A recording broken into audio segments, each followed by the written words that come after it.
un Neptuno en la casa 12 generalmente habla de que, bueno, primero un Neptuno en la casa 12 está en su casa natural, porque la casa 12 está muy vinculada al signo de Piscis, como vamos a ver después, y bueno, Neptuno se domicilia, también lo veremos después, en la casa 12. Entonces ahí se puede encontrar en un muy buen ambiente. Generalmente un Neptuno en la casa 12 son personas que tienen también como un fin último en su vida el tema de la espiritualidad, aunque no siempre terminan encontrándolo.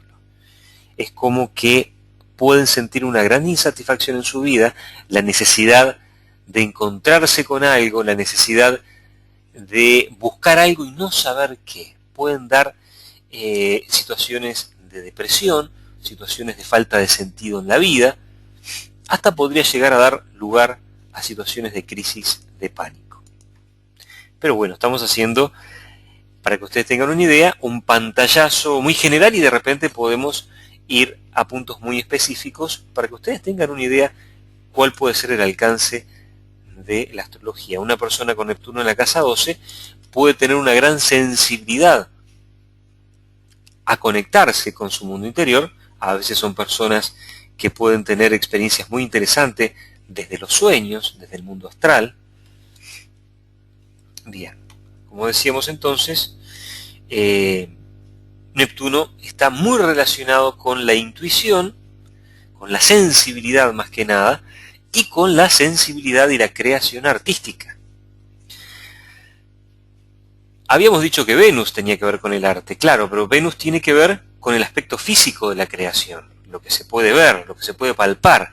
Neptuno es la inspiración artística, que viene antes que la creación física. Por ejemplo, aquella persona que se dedique al arte, pero que tenga más peso en su carta natal de Venus que de Neptuno, podrá dedicarse más a la parte artesanal que artística. Mientras quien tenga una influencia al revés, más de Neptuno que de Venus, seguramente puede ser un gran creador y habría que ver qué tanta facilidad o no tiene para llevar esa creación a lo concreto. Neptuno tiene que ver con artes más abstractos, como la música desde el punto de vista de la composición y la poesía. Neptuno tiene mucho que ver con la renuncia. Y yo creo que para poder entender esto, podríamos hacer referencia a algún mito.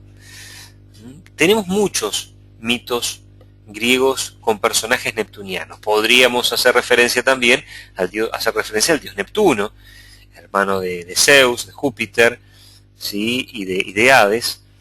Pero a mí me gusta contar el mito de Orfeo.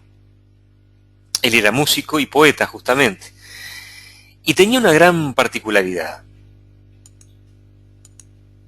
La particularidad de Orfeo era que sus canciones eran tan hermosas y con una carga de sensibilidad tal que hacía que las rocas se derritieran y los árboles lloraran. Y bueno, y el mito que vamos a contar tiene que ver con el día de su boda.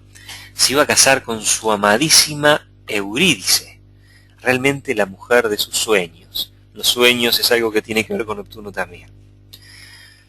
En ese momento del casamiento, en momentos previos, Eurídice sale a caminar con sus doncellas que la acompañan en el casamiento, y allí se le cruza una serpiente. La serpiente la muerde y Eurídice muere por efecto del veneno.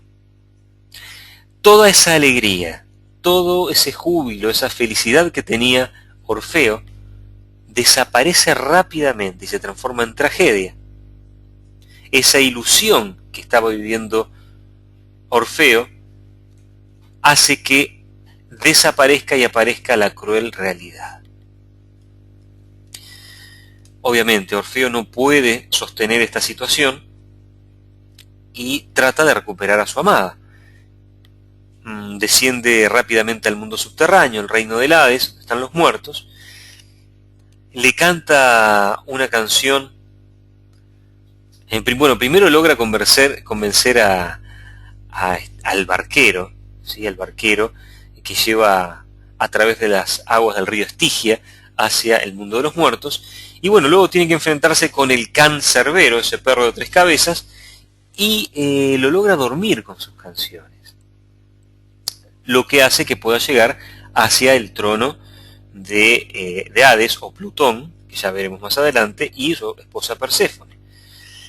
Con esa poesía y con esa música tan conmovedora,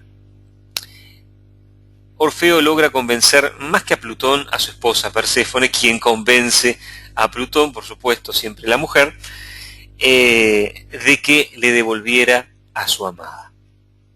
Pero le ponen una condición. Va a tener que confiar que le entregan a su amada. Va a tener que tomarla de la mano sin mirarla y correr hacia el mundo de la superficie sin darse vuelta en ningún instante. Porque si se da vuelta, puede llegar a perderla. Y ya le faltaba poco, ya se imaginarán la historia, le faltaba muy poco para llegar a la superficie. Orfeo se da vuelta porque fue más fuerte que él. Empezó a desconfiar, y esto es una característica también de Neptuno.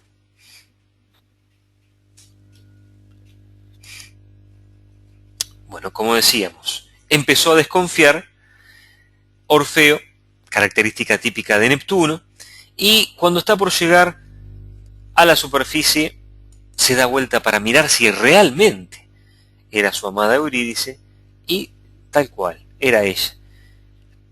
Ni bien la mira a los ojos, Eurídice desaparece, se esfuma en el aire. Esto es típico también de la energía de Neptuno, que a veces nos da la fuerza para seguir en cierta dirección, la corazonada, el sentir, pero cuando desconfiamos, cuando perdemos la fe, cuando perdemos la conexión divina, recuerden que Neptuno nos da esa conexión divina, y nos olvidamos que necesitamos tener una actitud de entrega, allí podemos llegar a perder las cosas. Y bueno, ahora sí, ya había ido al Hades a tratar de recuperar a Eurídice, no podía volver, así que no queda otra que lamentarse. Totalmente descorazonado, sentado sobre una roca, se lamentaba, cantaba canciones realmente tristísimas, poemas de un bajón increíble. Y bueno, había cerquita una fiesta en honor al dios Baco, al dios Dionisio, una fiesta dionisíaca de música, alegría, jolgorio, de vino. Entonces, bueno, cuando lo ven tan triste, ya les estaba estropeando la fiesta, lo invitan, que se una con ellos, que aprenda del disfrute de la vida, que se divierta.